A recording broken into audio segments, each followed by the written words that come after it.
So, you just finished your script, your novel, your short film, maybe your short story, maybe even your first feature. You're proud, you're nervous, you're ready to hear what people will think as you release your work out into the world. And that's when the critics show up. Now, some are helpful, some are confusing, and some, well, some just want to watch your story burn. Welcome back. I'm Neil Chase, author of Iron Dogs and writer-director of the upcoming feature film, Contamination. And today I want to talk about the 5 types of critics you're going to face as a writer or filmmaker, and how to deal with each one of them without losing your mind or your confidence. And be sure to stick around to the end, because I'll tell you which of these 5 is the only critic you should actually seek out. So grab your popcorn, let's get started.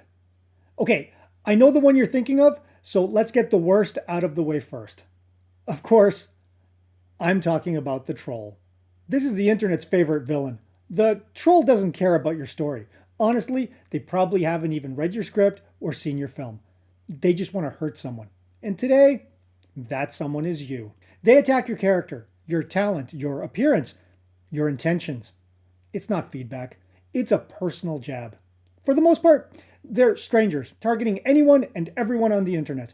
But every now and then, there's someone you know, a former colleague, coworker, maybe even someone you thought was a friend.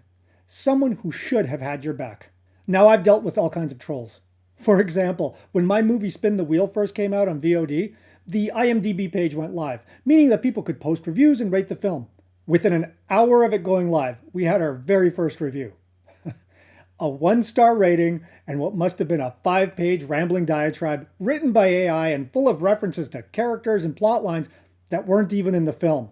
When we had the review taken down as an obvious fake, well, this only encouraged the trolls behind it to double down and start review bombing our film. The subsequent reviews were all variations of that first one, and though we managed to have most of these reviews removed, well, the 1-star ratings that went with them unfortunately stayed, and can still be seen on the page. Now, what made it even worse was the personal references to cast and crew in the film, as well as our hometown, meaning this was somebody we knew. And then they took it even further. They took one of their reviews and posted it on YouTube, but they cloned my voice to make it sound as if I was review bombing my own film. Pretty psycho, I know. And they've trolled others as well. Now, I've since discovered who this is, and believe it or not, it was somebody who I thought were friends. And that's the takeaway. Trolls can come from anywhere, even your own backyard. So how to best deal with them? Well, ignore them, block them, mute them. I learned this lesson firsthand. As much as their words might sting at first, in the long run, they simply don't matter. They're not reviewing your work to be honest or helpful. They're just projecting their own bitterness and hate, because it's not about you. It's about them. And their demons could be for any number of reasons. Insecurity, jealousy, self-loathing, depression. They are sad people with a chip on their shoulders, looking to make themselves feel better by hurting others. And sooner or later they get bored if you don't take the bait. And they move on like the bottom feeders they are. Bottom line, you don't need that kind of negativity in your life, so it's best to just move on. And that brings us to the indifferent critic. Unlike trolls, these are people who call it down the middle. Think professional film reviewers, festival judges, or people in your circle who are emotionally uninvested. They're knowledgeable or experienced, and they'll tell you what they liked and what they didn't. Now, that can be useful, especially in pointing out problem areas, but they rarely offer solutions. They don't want to hurt you, but they're not out to help either. They're just offering their take and moving on. Now, I've had plenty of experience with indifferent critics, both with my scripts and my films. I've had great reviews and not so great reviews, even on the same project. And of all the different critic types, this one tends to be the most neutral. They have no skin in the game, so they like to call it like they see it. But since art is purely a subjective endeavor, no 2 critics will look at your work in the same way. Sometimes you get lucky and sometimes you don't. So how best to deal with this? Well, listen for patterns. If multiple indifferent voices are saying the same thing, like say your third act drags or the protagonist is hard to connect with, well, that's something worth looking at. Just don't expect them to tell you how to fix it. That's not their job. They won't typically offer any solutions to the problems, they'll only point them out. Now, on the flip side, they'll also point out things that did work, and that's always useful, maybe for promotional or marketing purposes, or just to make yourself feel better about your work. And that brings us to the inexperienced helper. Now, these are people who want to help. They're well intentioned. They care. They might be friends, fellow creatives, family members, even an actor or crew member from your project. They take an interest in your movie and script, and they offer their thoughts. Honestly, I don't know a single writer or filmmaker who hasn't had this kind of feedback. And more often than not, it's because we ask for it. We ask the people in our lives to read our work and give their honest thoughts. And it's something that makes us feel great when we hear the positives. But it can leave us scratching our heads when we hear the negatives. They'll tell you something just feels off or it kind of dragged in the middle, but they won't be able to give you the real tools to fix that. Not because they don't care, but because they don't have the skill set or the experience. So how best to deal? Well, appreciate the intention. More often than not, they don't want to hurt our feelings, so they can be reserved in their criticism. Or worse, overly positive, even when we know something's not working. So ask for honesty and look for emotional truth in their feedback. Things like, are they bored? Are they confused or checked out? Do they laugh or cry at the right moments? Or the wrong ones? That's still good data. Just don't get frustrated when they can't explain why or how to improve whatever's not working. That's not on them. That's on you, which is apt, because that's our next type of critic. Yep, you. Just like every other writer or filmmaker, you are your own worst critic, especially after someone else points out a flaw. You beat yourself up if you think something isn't working. You start spiraling. You rethink everything. You start wondering if you're even cut out for this. Sound familiar? This is a trap all artists fall into.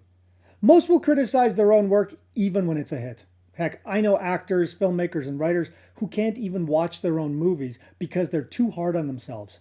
Now, maybe it's imposter syndrome, or maybe they're just perfectionists. But that feeling of self-criticism only amplifies when others point out flaws as well. So here's the truth. If you knew how to fix the problem when you wrote it, well, you would have. No one sets out to make mistakes on purpose. So when flaws are pointed out and you don't have an immediate fix, well, that doesn't make you a failure. That makes you human.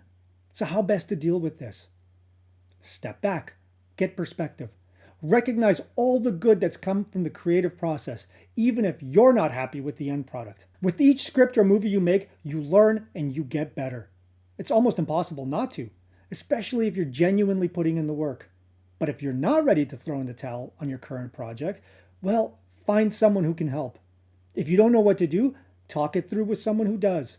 The goal isn't to beat yourself up, it's to get better. And that brings us to the last critic. Of course, I'm talking about the helpful pro. This is someone with extensive experience and skill from years of plying their trade, either as a writer or filmmaker or both. This is the person you want in your corner. They've done the work. They've written scripts, made films, revised until their eyes bled. They know what makes a story work, and they know what breaks it. And more importantly, they don't just say, this scene doesn't work. They'll say something like, this scene doesn't work because your protagonist loses agency here, so try shifting the beat so they make the choice instead of reacting to it. See the difference? I've been part of writers' groups, and I've sought out constructive feedback from experienced writers and filmmakers, especially when something isn't working. Having a pro who wants to help can be invaluable on your creative journey, especially if they understand your particular genre or style. They can help pinpoint the problem areas, as well as explain why they are problematic in the first place. And most of all, they can offer real solutions to improve the story. They want to help you, and they have the knowledge base to do so. So how best to deal with them? Well, seek these people out. The really great ones are rare because it's not just about their knowledge or skills, it's also that they want to help.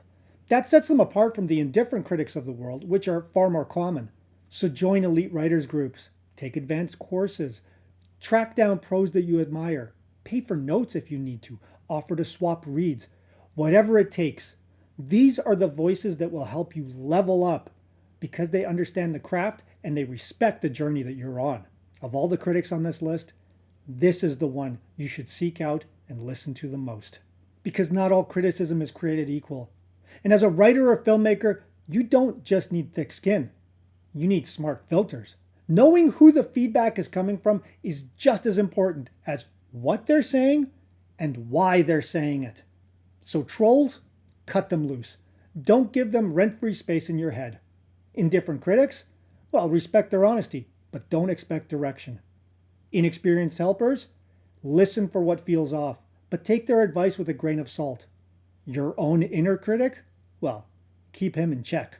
You're not objective, especially when you're tired, frustrated, or mid-rewrite. And the helpful pro? That's your goldmine. Find them, thank them, learn everything you can from them. At the end of the day, feedback should help you grow, not shut you down. You need to know where it's coming from and what it's worth. That's the difference between plain old criticism and constructive criticism. One will tear you down, the other will build you up. And your job is to protect your creativity while staying open to the kind of constructive criticism that moves you forward. You don't have to listen to everyone, just the right people. But hey, these are just my 2 cents. Give me yours. Let me know in the comments below, what's the best feedback you've ever gotten? And what's the worst? In the meantime, if you enjoy content like this, please support this channel and grab a copy of my novel, Iron Dogs, or stream Spin the Wheel on Tubi. You'll find the links in the descriptions below. And if you're stuck with your own story and need a helpful pro to get you going again, well, contact me on my webpage, neilchasefilm.com, through the link below. I've helped writers, filmmakers, and producers improve their work on every level. And if you'd like more unique storytelling tips to take your fiction to the next level, well, hit that like button, subscribe to my channel, and ring the bell to stay updated with the latest content. Until next time, stay creative.